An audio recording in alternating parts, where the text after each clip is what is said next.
Assalamualaikum warahmatullahi wabarakatuh. Halo halo, apa kabar Anda semua? Semoga tetap sehat walafiat, tetap semangat. Ini memasuki hari puasa yang ke-9 ya, Mbak Aki ya? Betul, Ya, ya, iya.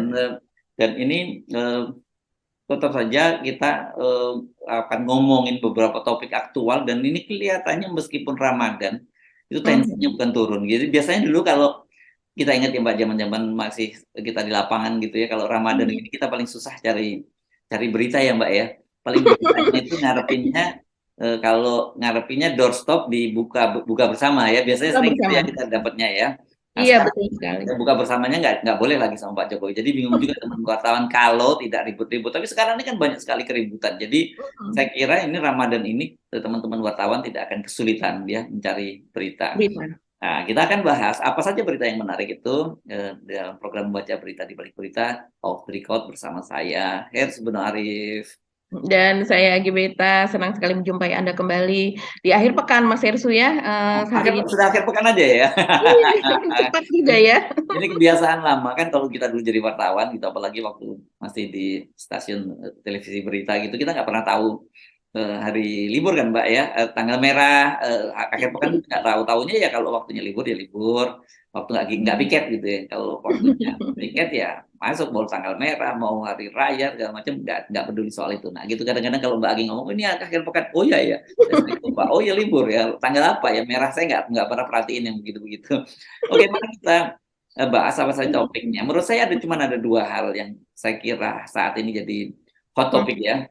Satu tentu saja masih running story berkaitan dengan Pak Mahfud MD dan Ibu Sri Mulyani. Ini kan ini juga masih seru dan kelihatannya masih akan berlanjut gitu karena DPR akan mempertemukan Ibu Sri Mulyani dengan Pak Mahfud MD berkaitan dengan perbedaan data, Ya. dan kemudian media-media banyak menyebut ini siapa yang bohong di antara Pak Mahfud MD, PPATK atau Ibu Sri Mulyani. Tapi kelihatannya kalau kita lihat penjelasan dari Pak Mahfud MD, itu Pak Mahfud MD pede banget dan saya kira pasti lebih benar Pak Mahfud. Kenapa? Karena memang datanya semua yang dibahas itu kan datanya dari PPATK ya, karena Betul. apa yang dipegang oleh Bu Sri Mulyani itu juga data data dari PPATK. Cuman bedanya kalau di Ibu Sri Mulyani sudah dibersihkan gitu, sudah ditutup Mhm, datanya di mhm, Pak Mahfud.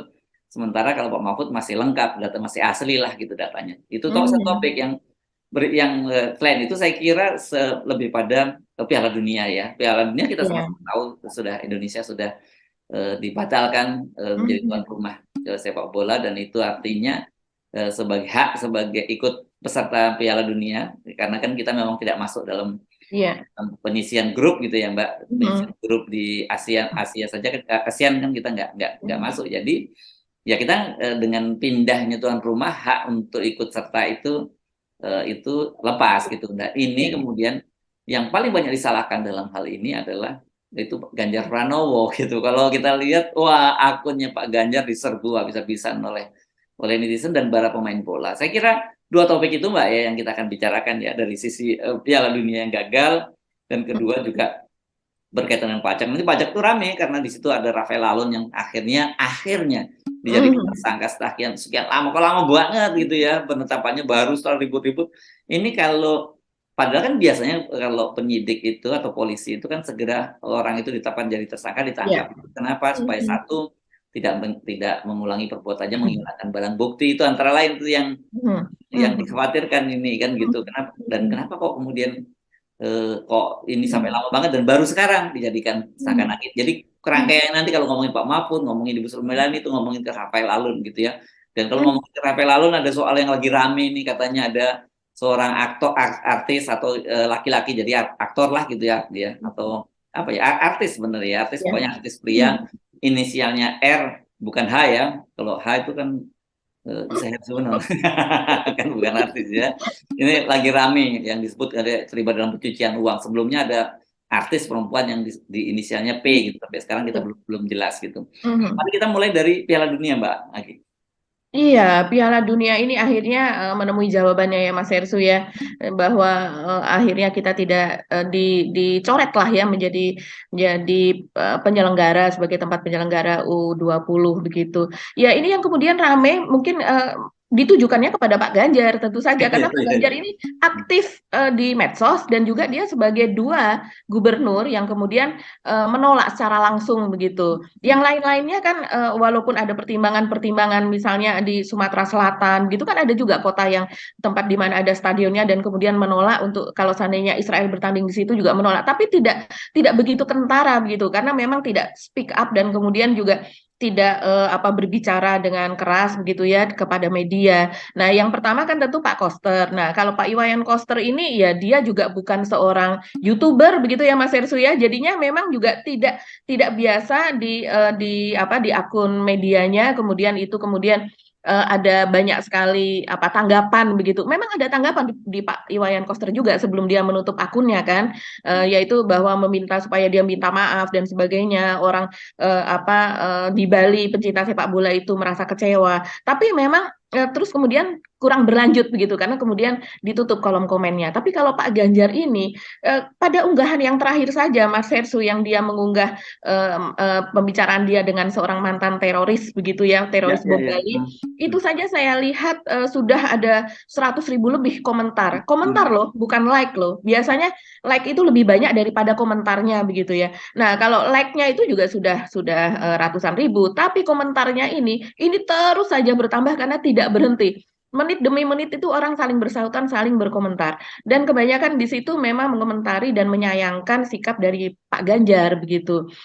Kita tidak melihat mungkin di kalangan jadi begini, kalau saya lihat antara apa ya yang disebut dengan cebong dan kampret itu kemudian Pak Ganjar dalam hal ini menjadi satu barisan dengan bukan kampret ya kadrun ya disebutnya itu ya Mas Heru kalau disebutnya maaf oleh netizen itu jadi seperti satu barisan tapi dalam hal ini golongan Islamis begitu yang kemudian menentang kedatangan dari timnas Israel karena alasan soal penjajahan Israel terhadap Palestina, kekerasan dan sebagainya itu menjadi kemudian kurang kurang tersorot dalam hal ini dan juga orang mafhum gitu. Mafhum karena Ya memang wajar kan mereka lebih lebih genuine gitu ya. ya, Kalau dari awal begitu, dari awal mereka sudah ini kalau ini orang mempertanyakan ada apa begitu.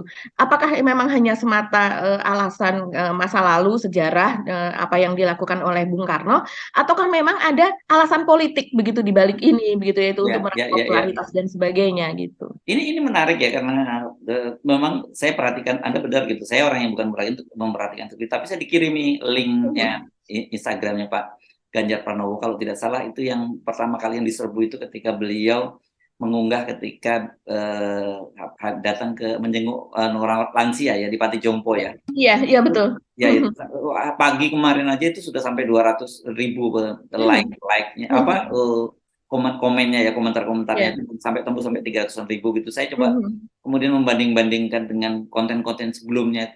Ternyata nggak banyak sih konten biasanya komentarnya paling ratusan lah gitu ya bukan ratusan ribu. Coba itu sampai 200.000 bahkan terakhir kalau nggak salah sampai 300.000 dan kemudian sudah ada dua konten lagi setelah itu yang terakhir yang ada sebut tadi yang dengan teroris itu yang sudah sampai 100 ribuan gitu. Jadi rata-rata memang ratusan ribu di seluruh dan itu bukan fake account ya, bukan akun anonim ya. Karena banyak sekali yang baru itu termasuk beberapa pemain timnas Indonesia gitu ya. Betul. Salah satunya Hoki Caraka yang juga dengan satir dia menyatakan terima kasih sudah membunuh masa depan mimpi-mimpi mereka dan sebagainya gitu ya. Ada beberapa pemain timnas yang juga ikut menyerbu Pak Ganjar dan kemudian ada juga orang yang menyarankan selamat Pak Ganjar, Anda silakan jadi capres di Palestina misalnya begitu.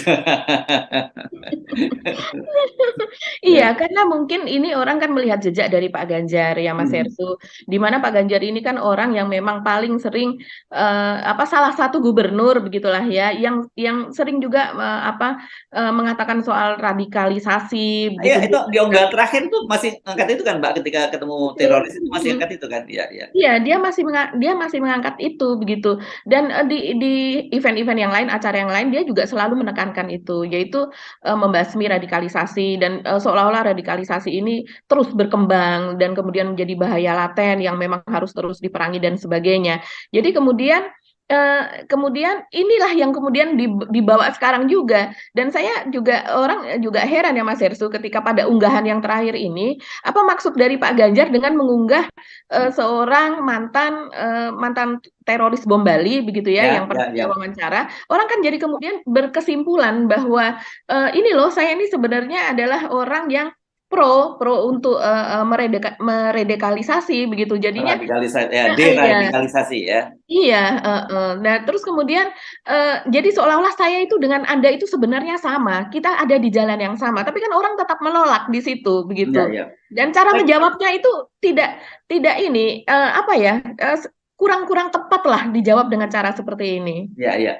Karena dia itu yang terakhir itu kan selalu bahwa radikalisme, Mhm, intoleran, radikalisme dan terorisme. Kan itu selalu mhm, itu tiga mhm, kata itu yang selalu dia ucapkan. Yang mhm, terakhir juga diucapkan itu saya juga bingung apa urusannya ya. Oh, ini saya kira mungkin bagian dia tahu bahwa sekarang ini kan kita tunggu gini, kita balik sebentar ya. Saya kira mhm, kan sebenarnya kenapa Ganjar mengambil sikap itu kan sikap resmi dari PDIP ya. Kita lihat betul. dari papaian Mhm, poster, terus kemudian pernyataan Ganjar dan kemudian juga pernyataan Hasto Kristianto Sekjen mhm, PDIP itu kelihatan sekali bahwa penolakan tim Israel itu mhm, timnas Israel ini adalah narasi yang memang sengaja dirancang oleh DPP PDIP gitu. Yang menjadi ya, orang bertanya-tanya apa ya di balik itu karena mereka selalu menyatakan bahwa oh ini sesuai dengan garis perjuangannya Bung Karno lah begitu ya, menghidupkan prinsip Bung Karno kan seperti itu, menolak tim tim Israel, menolak Israel karena mhm, berpihak pada Palestina dan saya kira itu memang kalau zamannya Bung Karno itu lebih genuine, lebih original mhm, karena kan ya, memang amanah dari konstitusi kita kan mhm, menyatakan itu penjajahan di atas muka bumi itu ya mhm, ditentang betul dan menciptakan perdamaian dunia kan itu mhm, prinsip-prinsip yang mhm, ada dalam dalam konstitusi kita. Bung Karno kalau Bung Karno yang bicara itu genuine. Tapi kalau ketika tiba-tiba sekarang PDI yang bicara dengan kemudian atas nama Bung Karno, orang jadi kadang-kadang berpikir apa ada apa nih ya gitu kan orang lagi berpikir begitu dan kemudian banyak yang berduga apakah ini dalam rangka persiapan Pilpres 2024 mhm, untuk membuka mhm. ceruk pasar lebih membuka pasar umat Islam kan gitu. Karena kan sebenarnya kalau kita lihat dari hasil pemilu legislatif benar bahwa PDIP itu sekarang partai terbesar, tapi suaranya nggak besar-besar amat kok gitu.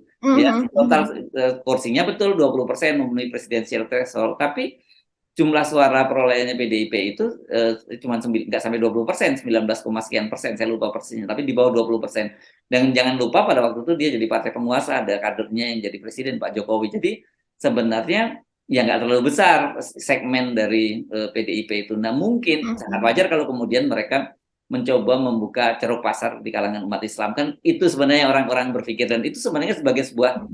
strategi sih sah-sah saja dan Mhm. bagus-bagus saja gitu apalagi kalau dilakukan secara genuine gitu kan Mbak ya kan sekarang ini kan ada kesan Mhm. yang sangat kuat bahwa PDIP itu kan Mhm. memusuhi umat Islam gitu narasi-narasi Mhm. yang kebetulan Ibu Mega sendiri yang juga yang sering menyuarakan itu kemarin yang terakhir blunder Ibu Megawati soal Mhm. pengajian ibu-ibu pengajian gitu Mhm. terus Mhm. sebelumnya juga percaya tidak percaya dengan akhirat dan sebagainya jadi Iya.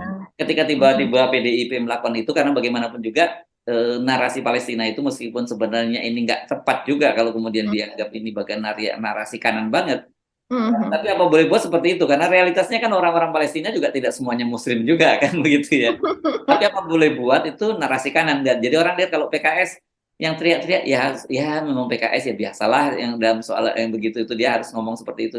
Tapi kalau PDIP tiba-tiba seperti itu, aneh Mhm. orang gitu dan kemudian Ganjar kok seperti itu padahal kita tahu bahwa Ganjar ini proksinya Pak Jokowi kan begitu. Ya. Sementara Pak Jokowi kita lihat dengan menghibah-hibah dengan saya kira begitu ya bercerita bagaimana susah payahnya berusaha untuk Mhm. mendatangkan timnas Israel bukan timnas Israel menghadirkan menjadikan Mhm. tuan rumah Indonesia tuan rumah dalam Piala Dunia U20 tiba-tiba berantakan ini gara-gara saya kira gara-gara PDI ya ini pasti yang utama kalau narasi narasi yang lain itu bisa kita abaikan lah dan meskipun kemudian dalam keterangan resminya dalam apanya dalam press release yang diunggah di Mhm. situs resminya FIFA tidak menyebut soal soal ini kaitannya dengan Israel tapi Ya. lebih ke Kanjuruhan tapi semua media internasional itu menyebut itu Menyorot. urusannya dengan penolakan terhadap timnas Israel kan gitu Mbak Agi. Jadi ini lucu Ya. dan nah, kemudian orang nggak bisa menghilangkan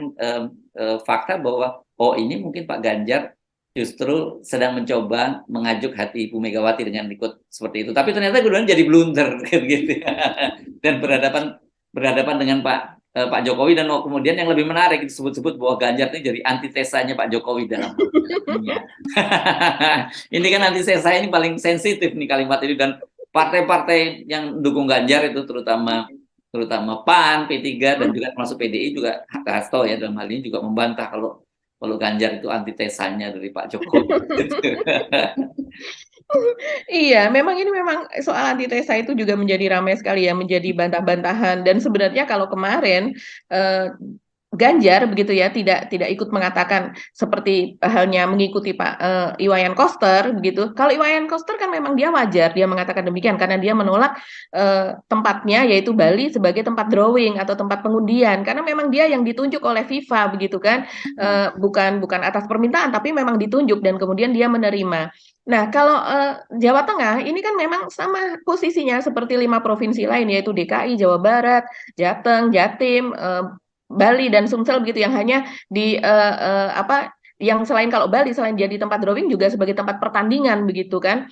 Sebenarnya posisinya sama dengan provinsi yang lain gitu dengan Jatim dengan Jabar. Tapi karena Ganjar itu kemudian mengucapkan bahwa dia menolak dan itu tidak hanya sekali begitu Mas Hersu, kurang lebih dia ada 3 kali mengatakan itu bahwa Jawa Tengah gitu dia menolak untuk dilakukan sebagai tempat pertandingan apabila Israel itu nanti bisa bertanding di sana. Nah, itulah yang kemudian menyebabkan orang terutama para pecinta sepak bola itu marah begitu ya. Ya mungkin seperti Mas Hersu kita bisa menduga bahwa mungkin dia mengambil hati Bu Megawati begitu ya, Ya, ya. mengambil hati petinggi PDIP dengan ikut mengatakan demikian yaitu sepertinya sih sebetulnya Ganjar ini hanya melakukan pembelaan begitu ya dan kemudian supaya tidak hanya Pak Iwayan Koster saja yang kemudian menjadi fokus ketika itu kemarahan gitu bahwa kami di PDIP kompak kok ini Jawa Tengah juga menolak kan begitu sepertinya itu seperti itu tapi akibatnya memang ketika Indonesia kemudian dicoret akibatnya kepada Ganjar ini besar sekali karena Ganjar adalah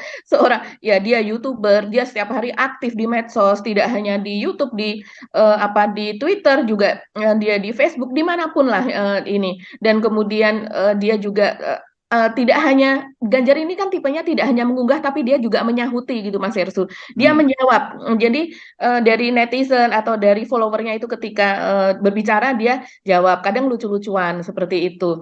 Nah, ini jadinya ya wajar kalau kemudian dia menjadi dia menjadi top dari serbuan tersebut, yang teratas yang diserbu. Bahkan akun dari PDIP sendiri tidak diserbu seperti halnya akun Ganjar begitu.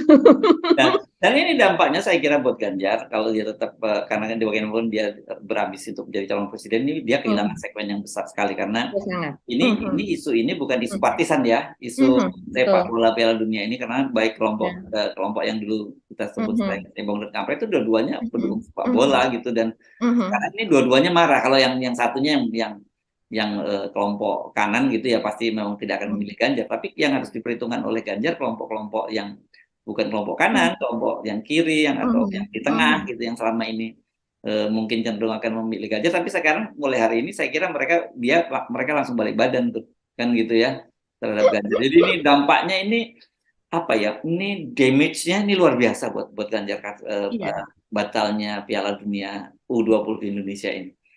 Iya, ya, dan dia juga kemudian dinilai sebagai orang yang bertanggung jawab terhadap kerugian yang dialami akibat kita tidak menjadi tuan rumah dari Piala Dunia ini. Dan sementara kan kita sudah mengeluarkan, ada yang menyebut 400 sampai 500 miliar, tapi kemudian itu untuk renovasi stadion-stadion ya 400. Iya, betul. Tapi kenyataannya kalau diurut dari awal Mas Hirsu dari tahun 2020 itu sekitar 1,4 triliun rupanya Mas Hirsu. Pastilah ada lobby-lobby segala macam, delegasi kirim sana sini itu kan juga besar yang seperti itu. Iya, betul. Bahkan ini saya googling ya. Ini pernyataan dari Exco PSSI sendiri yang pada waktu itu menjadi anggota DPR Komisi 10 yaitu Yoyo Sukawi. Menurut data dari dia, jadi ini kan kita mendapatkan bidding mengalahkan Peru, Brazil begitu pada tahun 2019 ketika itu ya Mas Hersu. Nah, kemudian pada tahun 2020 itu sudah mulai dimintakan dananya kepada pemerintah begitu. Jadi Kemenpora ketika itu meminta kucuran dana sekitar 400 miliar begitu untuk pelaksanaan Piala Dunia ini. Nah, terus kemudian Itu pada tahap pertama tuh meminta persetujuan kepada DPR. Lalu kemudian yang berikutnya dia meminta lagi Pak Zainuddin Amali ketika itu dia masih menjadi Kemenpora, dia meminta lagi sekitar 3 triliun dana untuk Kemenpora, di mana 500 miliar diantaranya gitu digunakan untuk persiapan Piala Dunia U20 ini. Ini tahun 2022 pada bulan Juni, jadi tahun lalu begitu ya. Ya, kalau dijumlahkan artinya sudah 400 ditambah 500 sudah 900. Terus kemudian sesudahnya ternyata itu ada dari PUPR itu yang juga mengucurkan dananya Mas Hersu untuk perbaikan stadion dan sebagainya itu sekitar 400 miliar. Terus kemudian sesudahnya juga dari Kementerian PUPR itu mengucurkan dana lagi tambahan 175 miliar untuk revitalisasi stadion yang dipakai untuk perhelatan nanti. Jadi kalau dijumlah semuanya itu ada 1,4 Ya. triliun. Dan Kruk itu salah satu artinya yang sudah keluar. Tapi potensi Indonesia dengan menjadi tuan rumah Hmm, kan itu kan nanti pasti akan banyak tim yang datang, supporter yang betul. datang, terus Hmm. hotel-hotel, Motor, iya. transportasi, kemudian konsumsi ya, dan lain-lain lah. Hmm. Itu kan itu luar biasa besar ini. Ini ada seorang peneliti dari Indef, Nailul Huda, yang Hmm. memperkirakan katanya kerugian Indonesia itu akibat batal menjadi tuan rumah itu 105 triliun diperkirakan dari sisi Hmm. bisnis ya. Hmm. Sebelum yang lain-lain. Jadi memang ini dampaknya buat tentu pasti nyesek itu Presiden Jokowi juga dan kalau Pak Erick Thohir bukan hanya soal ekonominya tapi kan bagian dari kampanye juga Pak Erick Thohir ini kan sama dengan Pak Ganjar kan ya yang sama-sama mau maju pada Pilpres 2024. Jadi dan kita tahu kan ini pasti akan digunakan panggung ini sepenuh-penuhnya oleh Pak Erick Thohir, orang ATM aja bisa digunakan sebagai panggung apalagi ada perhelatan semacam ini ya buat Pak Erick Thohir pasti akan dimanfaatkan semaksimal mungkin untuk mau meningkatkan elektabilitas dia begitu ya. Nah, ini batal semua, ini berantakan semua Mbak gara-gara itu dan yang lebih parah Hmm. lagi, ini kan ada kemungkinan PSSI juga akan dihukum ya oleh FIFA Iya, gitu ya karena betul. eh, Hmm. batal menjadi penyelenggara ini. Meski sekarang katanya Pak Erick Thohir ditugaskan Pak Jokowi untuk melobi itu jangan sampai oke batal tapi jangan sampai kena kena Denda. Hmm. Sanksi. sanksi oleh Hmm. FIFA. Jadi ini luar biasa dampaknya meskipun memang sejak awal karena ini dikait-kaitkan dengan politik, olahraga dan politik ya dampaknya langsung kena ke politik juga. Siapa yang terkena Hmm. dampaknya politik langsung ya ini Ganjar dan Erik saya kira yang langsung terkena. Paling gede Ganjar ya gitu. Kalau Hmm. kalau Erik kan bagaimanapun juga karena dia yang berjuang untuk agar tetap terselenggara tapi dia gagal. Kalau Erik Hmm. saya kira dia kehilangan panggung besar yang harusnya dia Iya. bisa manfaatkan gitu. Iya, betul. Ini memang banyak sekali yang kemudian kalau di komentar dari kolom akun Instagram Pak Ganjar itu yang mengatakan inilah akibatnya kalau seandainya olahraga itu dikait-kaitkan dengan politik. Padahal kita selama ini juga tahu dari awal memang PSSI itu lebih lebih berat politiknya. Kalau saya Politiknya tidak, ya. kenapa Pak Erik menjadi ketua umum PSSI begitu kan? Pak Erik ini kan politikus. Sekarang kan dia tidak hanya pengusaha, dia adalah apa namanya tokoh politik begitu. Kalau saya tidak, berilah kepada seperti di negara lain, berilah kepada mantan pelatih profesional, mantan pemain apa dan sebagainya yang memang seluruh hidupnya diabdikan ke situ. Kalau Pak Erik ini kan memang dia menyukai sepak bola, menyukai basket, dia menyukai olahraga begitulah dan dia pernah memiliki klub bola di Italia dan sebagainya. Tapi dia bukan orang yang memainkan sepak bola itu sendiri. Maksudnya jiwanya itu tidak ada di dalam situ begitu Mas Hersu dan dia sendiri dalam posisi kalaupun dia di situ tapi dia dalam posisi sebagai tokoh politik. Dia ada di rezim begitu. Bagaimana mungkin kita sekarang menuntut PSSI jangan kaitkan antara politik dengan olahraga. Lah, yang susunan pengurus di PSSI sendiri orang-orang politik, Orang ada Arya politik ya. Sinulinga, wakil ketua umumnya ada Pak Zainuddin Amali yang mantan Menpora yang juga anggota atau tokoh senior dari Golkar dan sebagainya. Jadi memang dari sejak semula, jadi sepak bola ini memang sudah digiring lebih banyak diurusi oleh orang-orang politik. Yes, oke. Saya kira ini apa? Mungkin isu ini kalau perkiraan saya mungkin bertahan ya seminggu atau bisa maksimal 1 bulan lah ya isu ini. Habis Hmm. itu nanti kita akan kembali kehidupan normal seperti biasa lagi orang. Oh, tetap saja bagi para pecinta sepak bola pasti sudah mencatat bagi pemain sepak bola, pecinta sepak Hmm. bola udah mulai mencoret Pak Ganjar di daftar nama. Jadi kalau hari ini saya kira dilakukan survei pasti suara Pak Ganjar itu akan merosot tinggi sekali ya Mbak ya. kan gitu Iya, ya. iya. Bahkan yang mengatakan akan mengunfollow akunnya itu banyak sekali, Mas Ersu. Ya. Dan kemudian juga yang mencatat atau memberikan peringatan semacam pemberitahuan juga begitu. Catat nanti 2024 Anda bukan pilihan kami. Terus kemudian dia tolong dong di-spill siapa sih capres-capres yang lain selain Pak Ganjar begitu. Jadi ya, walaupun ada yang serius, ada juga yang bercanda, tapi mereka rata-rata memang terasa nuansa kekecewaannya itu tinggi gitu. Yes, oke. Kita pindah ke topik yang kedua ya, yang berkaitan dengan Mhm.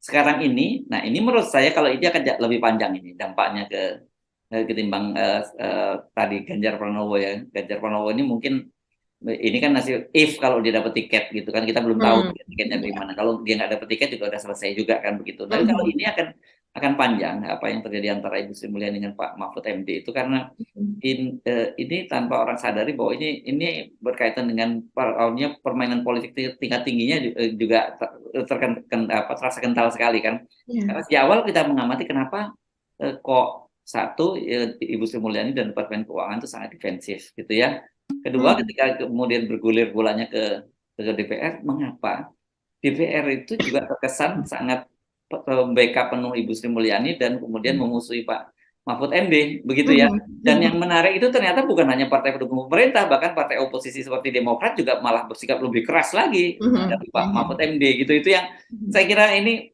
menarik, orang bertanya-tanya ada apa ya dengan partai-partai politik itu gitu. Ada Mhm. PKS, tapi PKS juga suaranya nggak jelas ini. Kalau kita amati ya di DPR ya normatif sekali apa yang dia sampaikan Ya. gitu. Jadi Mhm. tidak membela Pak Mahfud MD juga tidak gitu yang Mhm. terjadi. Kita sangat normatif banget. Jadi ini Mhm. ya tidak salah kalau kemudian saya baca-baca komentar-komentar dari netizen mereka semua itu marah. Nah, kalau tadi marahnya pada Ganjar, kalau dalam kasus Pak Mahfud ini sekarang marah yang pertama itu ke DPR dan yang kedua itu kepada Ibu Sri Mulyani. Tapi levelnya jauh masih kepada DPR jauh lebih besar dibandingkan ke Ibu Mhm. Sri Mulyani itu Mbak. Mhm. Iya, betul sekali. Dan tampaknya kalau dalam hal ini sekarang Bu Sri Mulyani harus mencari jawaban yang bisa diterima oleh masyarakat dan oleh akal sehat begitu ya. Karena Hmm, yang mengikuti ini adalah orang-orang yang saya rasa orang-orang yang bisa menghitung, orang-orang yang bisa melakukan analisa juga, apalagi di dalamnya itu terlibat PPATK, orang-orang yang mengerti betul tentang perpajakan, tentang TPPU itu tidak pidana seperti apa, dan juga orang-orang yang mengerti hukum tentang finansial di Indonesia begitu Mas Hersu. Jadi ini memang jawabannya harus betul-betul yang jangan sampai merendahkan cara berpikir masyarakat karena itu akan membuat masyarakat ya, marah lagi begitu. ya kan sejak awal orang sudah tidak percaya dengan Mhm. kredibilitas Ibu Sri Mulyani yang selama ini Ya. dipuji sebagai menteri terbaik atau kalau Bang Rizal Ramli sering memplesetkan menjadi menteri terbalik gitu. Saya nggak tahu apa artinya terbaliknya.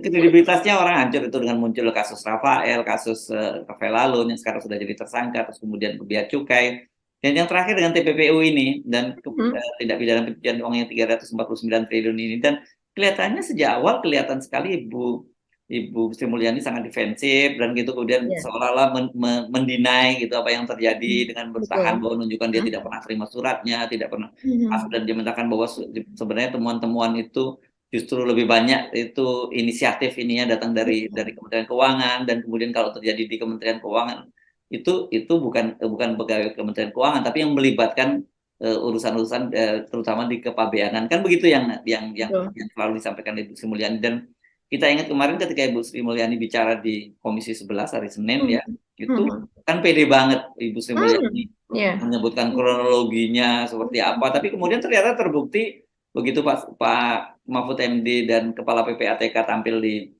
Komisi Mhm. 3 dan kali ini Kepala Mhm. PPATK lebih pede gitu karena ada Betul. ada jagoannya Pak Mahfud MD. Mhm. Data yang disampaikan oleh Ibu Sri Mulyani dengan tegas seperti dikatakan oleh Pak Mahfud itu Mhm. datanya salah. Gitu. Kenapa Mhm. Pak datanya salah kalau Pak Mahfud masih belain Ibu Sri Mulyani? Ya karena ditutupi lah gitu oleh ya data-data. Jadi surat-surat Mhm. dari PPATK itu rupanya yang sampai di level eselon 1 saya kira di Kementerian Mhm. Keuangan itu tidak pernah sampai dengan benar laporannya kepada Ibu Sri Mulyani gitu loh itu yang Mhm. kalau menggunakan bahasa dari Pak Mahfud MD gitu. Tapi menjadi pertanyaan kita apakah betul Ibu Sri Mulyani itu tidak tahu? Pertanyaan gitu, apakah dia juga ikut berbohong apa dia juga bagian dari dibohongi kan gitu. Tapi kalau toh dibohongin pun juga tidak bisa menutup kesalahan Ibu Sri Mulyani, ya berarti kamu nggak perform dong sebagai Menteri Keuangan, kamu nggak bisa kontrol dong anak buahmu kan gitu. Oh, anak buahmu tadi kak di remunerasi tinggi tapi masih bermain-main semacam itu kan Iya. gitu, itu satu. Yang kedua, itu telak data-data yang disampaikan oleh Pak Mahfud MD itu gitu. Memang terkesan sekali kuat, ada coba bukan hanya menutupi, bahkan kalau dalam bahasa teman-teman wartawan di lapangan mungkin sering disebut sebagai di 86 kan ini kasus ini kan gitu. Iya iya, betul sekali Mas Hersu. Jadi di sini, eee, Bu Sri Mulyani menghindari kata pembiaran sepertinya ya. Yes. Karena semua orang kan, kemudian mempertanyakan, seperti Rafael Alun, itu sudah dari tahun 2011 sampai 2023. Jadi sudah 12 tahun dan kemudian kalau kasus ini, surat ini begitu ya, diberikan pada tahun 2017.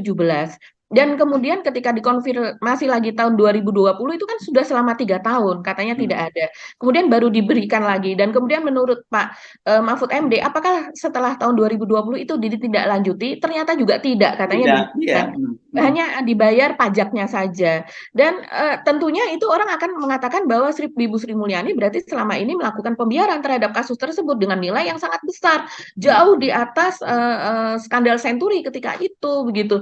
Orang kemudian mempertanyakan tentu saja kredibilitas dari Ibu Sri Mulyani ini karena sebagai seorang menteri begitu kan dia tidak hanya mengurusi soal uang saja tapi juga bagaimana sistem di dalamnya itu dikerjakan dengan prudent gitu, dikerjakan dengan sangat baik, dengan kejujuran karena memang mengelola sebagai bendahara negara begitu Mas Hersu. Nah, ini Ya. membuat sepertinya dia menghindari itu. Kalau kita melihat wajahnya di Komisi 11 memang seperti polos, tidak berdosa, terus sepertinya apa yang dikatakannya itu sepertinya memang ya itulah yang terjadi. Tapi kemudian kalau kita mendengar apa yang dikatakan oleh Pak Ivan Yustiavandana di Komisi 3 begitu dan Pak Ivan betul-betul mengatakan dengan jelas dan kita tahu di belakang Pak Ivan ini setelah kita telusuri dia memang bukan orang dari yang di masa dulu itu misalnya dia dari LSM mana terus kemudian dia organisasi mana, dia kelihatan betul memang sebagai apa ya Mas Hersu, dia Profesional, sebagai karir ya, pejabat iya, karir. karir begitu begitu.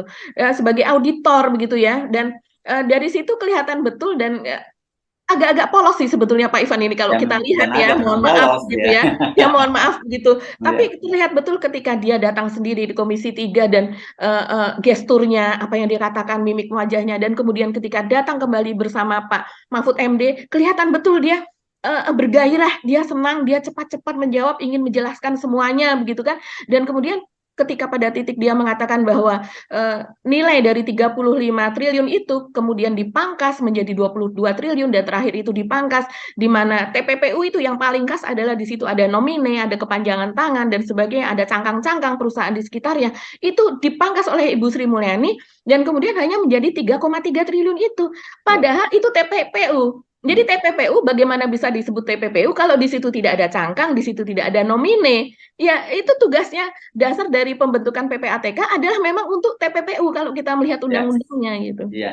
Jadi harusnya kalau memang Ibu Sri Mulyani itu serius, mestinya reaksinya bukan seperti sekarang, ya reaksinya Mhm, mendinai, mhm. terus kemudian juga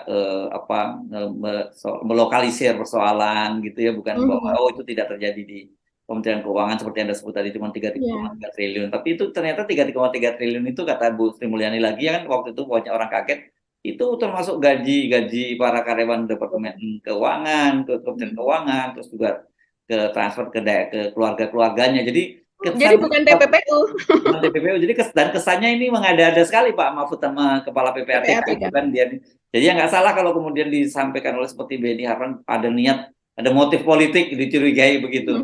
Mhm, Tapi mhm, ternyata justru begitu ini kan kita jadi kaget karena ternyata seperti yang salah satu yang Anda sebut kemarin ya soal ada data mhm, rahasia yang diserahkan by hand gitu mhm, dan menariknya Pak Mahfud bisa menunjukkan siapa yang mengirimnya gitu mhm, dan siapa saja yang menerimanya dan kemudian bagaimana tidak ditindaklanjuti dan baru mhm, terkejut kemudian dikirim lagi tidak ada tindak lanjuti dan baru mhm. Pak Mahfud sempat meralatkan tadinya diceritakan itu yang disampaikan di depan Ibu Sri Mulyani ternyata ini yang disampaikan di depan Wakil Menteri Keuangan Suhasil Betul. Nazara ya waktu Mhm, datang ke kantornya Pak Mahfud MD beberapa waktu lalu bersama mhm, Irjen dan juga dirjen-dirjen gitu ya. Jadi mhm. kelihatannya ini kalau menggunakan bahasa Pak Mahfud MD, kalau dengan bahasa yang positive thinking kita jelas ya Ibu Sri Mulyani dikadalin gitu oleh Ya. anak buahnya. Ini kalau menggunakan apa ya yang positif. Tapi mungkin banyak juga yang akhirnya curiga, ya ini Ibu Sri Mulyani bagian dari masalah itu sendiri gitu loh Mbak. Iya, jangan-jangan Ibu Sri Mulyani juga menutupi, orang kemudian bertanya demikian gitu. Yes, Nah oke. ini juga kalau Sania menyangkut masalah itu, ini juga menyangkut kepada yang baru kemarin diputuskan itu Mas Hersu, yang Rafael Alun kemudian Oh naik ya dari jadi tersangka, ya penyelidikan. ya ya. Iya betul. Ini kan setelah sekian lama orang juga bertanya-tanya, ada apa ini? Siapa saja yang terlibat? Nama-nama besar, tokoh-tokoh, atasan Rafael Alun dan sebagainya yang terlibat dalam TPPU-nya dia. Karena sudah jadi sejak kejadian sekitar tanggal 20 Februari ya, terus kemudian terungkap kan hanya dalam hitungan hari begitu, tidak hitungan sampai 1 minggu, bahkan hanya 2 hari saja sudah langsung terungkap bahwa ini adalah anak dari seorang pegawai pajak yang dengan kekayaan luar biasa, kemudian akun Instagramnya semuanya terbongkar, kekayaannya, dugaan dia bisnisnya apa saja, itu kan sudah ada di masyarakat lebih dulu data itu ketimbang kemudian dari pajak sendiri, dari Kemenq sendiri mengatakan bahwa kemudian terungkap LHKPN-nya sekian, begitu kan Mas Hersu. Nah, kemudian ketika kemarin akhirnya dia menjadi itu pun juga sudah sebenarnya sudah orang tuh sudah apa Sudah ya? terlambat banget kan seperti saya Sudah singgung tadi terlambat, kan. iya. Mengapa Betul, tidak betul. ditahan kan ada setidaknya ada 3 alasan tadi ya. Tadi saya nyebut baru 2 alasan. Satu kan melarikan diri. Itu juga jadi spekulasi kemarin dia menjadikan melarikan diri. Kalau toh dia kemudian terbukti tidak melarikan diri, itu kan dia bisa mengulangi perbuatannya. Oke, nggak mungkin karena dia kan sudah dipecat sebagai pegawai pajak gitu ya. Dan yang ketiga, ini menghilangkan barang bukti. Ini yang saya kira dalam sekian waktu kan seperti dikatakan oleh Pak Pahala Nainggolan, deputi apa ya? Deputi apa? Deputi apa? Pencegahan. Penindakan, Pencegahan Pak Pahala Nainggolan. Kalau pencegahan. penindakan itu Pak Karyoto yang sekarang jadi Oh Kapolri. iya betul. Ya, pendidikan itu kan ini orang-orang yang benar-benar ahli dalam bidang keuangan gitu loh. Jadi ini aneh juga KPK menurut saya baru kemudian akhirnya sekarang setelah sekian lama baru menetapkan Rafael ini sebagai tersangka dan kemudian kita bertanya-tanya bagaimana dengan kasusnya Pak Andi Pramono misalnya, bagaimana dengan kasus Pak Eko Darmanto, apakah ada juga ditemukan hal yang sama seperti Pak Rafael Alun gitu. Jadi ini memang betul-betul seperti saya sampaikan kemarin Mbak Nagib, kalau toh misalnya betul bahwa TPPU itu tidak ada seperti yang disampaikan oleh Pak Mahfud dan Pak Ivan, tapi tetap tidak menghilangkan fakta adanya orang-orang seperti Rafael, orang-orang seperti Andi Pramono, orang-orang seperti Eko Darmanto, itu baru terungkap ke publik kan begitu. Nah, Betul. karena ternyata kasusnya satu si Rafael Alun jadi tersangka, dan kedua TPPU itu seperti yang disampaikan oleh Pak Mahfud, datanya Ibu Sri Mulyani itu salah gitu loh. Jadi menurut saya ini penting menurut saya kalau Komisi 3 kan sebenarnya cuma ingin menghadirkan bagaimana dikonfrontasi lah antara Pak Mahfud dengan Ibu Sri Mulyani gitu. Nah sekarang aja ini kan biasanya Ibu Sri Mulyani dalam hal ini kan cukup nyolot biasanya gitu ya. Kayak ingat nggak kita Pak Mahfud bicara tentang adanya 300 triliun waktu di UGM. Kemudian sehari kemudian di Solo Pak Ibu Sri Mulyani dengan tegas menyatakan data angkanya dari mana, saya nggak tahu angkanya gitu. Nah sekarang ketika ada perbedaan keputihan disebut salah datanya oleh Pak Mahfud MD, ditanya oleh wartawan di Bali kan, beliau sedang ada acara di Bali itu, beliau tidak mau menjawab gitu ya, sampai 2 kali tanya tidak menjawab, dan kemudian seperti biasa ada yang menjawab, itu Prastowo ini staf khususnya Ibu Sri Mulyani, dan kalau kita baca jawabannya itu sangat normatif kan gitu ya. Ngambang. Ya, ngambang jawabannya, biasanya kan dia juga termasuk yang ofensif kalau jawaban yang begini-begini gitu. Kalau orang Betawi nyebutnya nyolot gitu biasanya. Iya, iya betul sekali. Jadi nuansanya sekarang itu memang kita melihat memang sekarang itu Bu Sri Mulyani itu berada di bawah tekanan begitu ya. Di bawah tekanan ya. Akibat dari apa kebijakannya sendiri sebelumnya begitu Mas Hersu, yang sepertinya menutupi begitu ya. Ini tentunya harus dia klarifikasi nanti kan, akan dipertemukan lagi kan dengan Pak Mahfud MD, dengan Kepala PPATK dan sebagainya, dengan Komisi 3. Tapi sekarang saat ini yang sedang berlangsung saat ini Mas Hersu, ini dari sejak ditetapkannya Rafael Alun ini sebagai tersangka dan kemudian naik ke tingkat sekarang sudah penyidikan ya, berarti ini yang ramai juga di medsos Mas Hersu, bahkan kemudian menjadi trending juga begitu ya. Itu adalah pernyataan dari Indonesia Audit Watch ya Mas Hersu, Iskandar Apa Sitorus ini? Semacam pengurusnya. lembaga LSM gitu ya? Ya, semacam LSM mungkin kan ada Indonesia Corruption Watch, ada Hmm, banyak sekali LSM. Nah, ini hampir sama lah ya, Police Watch dan sebagainya. baru Nah, dengar sih saya lembaga ini. betul, saya sendiri juga baru tahu ini, tapi kemarin mencuat sebelum yang sekarang di Mas Hersu. Kalau sekarang ini ada kaitannya dengan Rafael Alun, yang sebelumnya dari IAW ini dia mengumumkan soal adanya artis ya dengan inisial P Oh, begitu, inisial P kemudian ya, ya pencucian uang betul. pejabat di daerah ya, kepala daerah ya. Betul, dengan nilai sampai triliunan begitu. Dan itu memang sepertinya dalam dalam apa ya era digital seperti ini itu memang trennya itu memang ke sana Mas Hersu. Ini TPPU ini luar biasa begitu ya dan sulit untuk dilihat gitu dengan mata terbuka. Dan kemudian yang terakhir ini yang kemudian menjadi rame baik di media, di apa media sosial maupun di media mainstream juga itu adalah diungkapnya dari Iskandar Sitorus menyatakan bahwa ada seorang artis dengan ciri-ciri, dia menyebutkan ciri-cirinya yaitu dengan ciri-ciri pria, tinggal di Jakarta, sangat terkenal begitu ya, yang tersangkut pada kasus Ada pencucian uang inisialnya yang lagi, R ini. dia menyebutnya. Betul, Hmm. namanya R dan kemudian disebutkan laki-laki dan sangat terkenal begitu. Dan OKB katanya, orang kaya baru disebutnya. Dan OKB begitu. Dan Hmm. kemudian orang lalu mencari nih, netizen lalu mencari R itu siapa. Dan kemudian membanding-bandingkan siapa yang betul-betul OKB. OKB itu kalau sekarang juga mungkin masuk ke dalam Crazy Rich gitu ya Mas Heru, orang yang kemudian dan banyak anak muda, kebanyakan adalah anak muda ini yang memiliki banyak bisnis dan kemudian menjadi orang kaya baru yang memiliki apa usaha dengan omset triliunan begitu ya. Dan kemudian yang ramai adalah nama ini sekali lagi ini ramai di medsos gitu ya, menduga-duga netizen menduga-duga ini adalah nama Raffi Ahmad begitu yang muncul. Walaupun sebetulnya ada nama, kalau menurut saya ada nama Rizky Bilyar, ada nama Rudi Salim, itu yang selama ini kalau seandainya di medsos begitu berseliweran sebagai orang-orang kaya baru begitulah. Tapi Hmm. kemudian yang menjadi fenomena memang adalah nama dari Raffi Ahmad karena memang dari ini tidak hanya muncul sesudah sekarang, ini muncul lagi nama Raffi Ahmad. Sebelumnya pernah muncul ketika awal kasus dari apa Dandi Satrio apa Mario Mario Dandi Dandi itu Satrio ya. ya Mario Dandi Satrio itu muncul Mas Ersu karena Hmm. ketika itu mungkin Mas Ersu ingat ada sebuah video yaitu video apa ya persiapan pernikahan lah dari kakak dari Hmm. si Dandi Satrio ini Mario Dandi ini ya Hmm. yang bernama Angelia Embun Prasasya ya dia siraman kalau tidak salah dan itu sempat dibagi-bagikan dan kemudian dilihat di TikTok tuh sampai jutaan gitu Mas Hersu yang ternyata dia adalah istri dari Jeremy Emmanuel Santoso.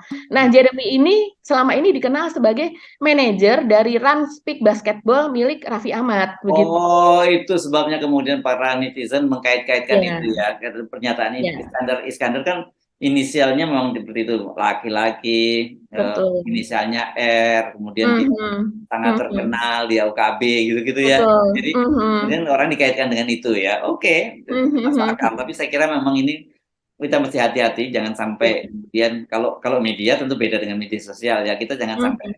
eh, Trial by the press ada ya. body press dan Mhm, itu harus menegakkan presumption of innocence. Kita tapi hanya memotret kan, kita membaca beritanya, dibaca Iya, beritanya. Ya. iya, Ya. iya. Iya, memang kalau kita melihat, saya lalu melihat ini kenapa ya fenomenanya netizen kemudian mengarah kepada nama R itu dihubungkan dengan Raffi Ahmad. Hmm. Begitu juga dengan judul-judul dari media-media online begitu Mas Ersu banyak sekali yang kemudian membuat berita soal itu. Kemudian saya lihat memang kalau Rans ini memang sebuah fenomena ya Rans Entertainment yaitu Raffi Ahmad Nagita Slavina itu kan singkatan dari Rans itu Raffi dan istrinya begitu ya dan Oh kemudian itu ya, kan itu ya. iya Raffi Ahmad dan Nagita Slavina Entertainment ini memang sebuah perusahaan yang didirikan pada bulan Desember 2015 gitu dan kemudian memang kemudian menggurita ya sekarang bahkan banyak di berita-berita sebelumnya seperti misalnya pegawai baru itu ini menjadi idaman Mas Hersu kalau di kalangan anak muda perusahaan Oh Raffi iya. betul-betul menjadi idaman karena pegawai baru saja bisa digaji dengan 10 sampai 12 juta per bulan gitu ya. Itu pegawai baru. Dan kemudian juga ada sebuah petinggi atau petinggi televisi itu bahkan keluar dari televisi yang konvensional kemudian masuk di situ begitu. Ya, dan Padahal jangan lupa gajinya anaknya putra Pak Jokowi, Kaisang Pangarep itu menjadi salah satu komisaris di sini kan di Rans itu Iya, ya. betul. Ditarik Raffi menjadi salah satu komisaris di Rans. Terus juga Rans ini memiliki klub sepak bola, begitu ya. Tadi Ya, klub ya, ya, ya, basket. gila loh ya kalau klub sepak bola itu di Indonesia itu kan secara umum belum menguntungkan kan. Itu Iya, betul-betul itu bakar duit lah kalau punya klub sepak bola ini betul-betul hanya orang orang kaya gila gitu ya. Crazy Rich itu namanya kaya gila ya. iya, iya, iya, iya, betul. Kayaknya gila-gilaan begitu ya. Oh, kayaknya gila-gilaan bukan Mm-mm. orang gila kaya gitu ya atau orang kaya gila. Iya, iya, iya, iya. Dan dengan melihat itu tadi, mungkin bisnis yang berkembang pesat dari tahun 2015 sampai 2022 itulah seperti punya kebun binatang, sedang membangun kebun binatang berapa hektar di Pik 2 Mas Hersu. Padahal kita tahu di Pik itu orang yang punya rumah di Pik itu hanya orang-orang yang ya super kaya lah gitu ya. Per meternya saja harga tanah di sana sudah berapa gitu. Dan juga banyak orang yang kemudian menyuntikkan dananya ke Ya, perusahaan ya, ya. tersebut gitu. Nah, itu yang saya rasa itu alasannya. Nah, kita lihat perkembangannya. Berikutnya nih, Oke. seperti apa siapa sih RI ini sebetulnya? Yes, oke. Baik, Bagi, nggak kerasa ini mau dua topik kita udah panjang banget ngobrol ya. Kita di akhir bincang kita, ini sampai ketemu lagi. Ini sampai ketemu lagi di hari Senin ya. Sampai ketemu guys. Terima kasih Bagi sekali lagi ya. Kita masih pamit. Saya Hersy Oke. Gunawan. Dan saya Agibah, terima kasih atas perhatian Anda. Selamat berakhir pekan. Tetap salam 0%. Wassalamualaikum warahmatullahi wabarakatuh. Salam olahraga.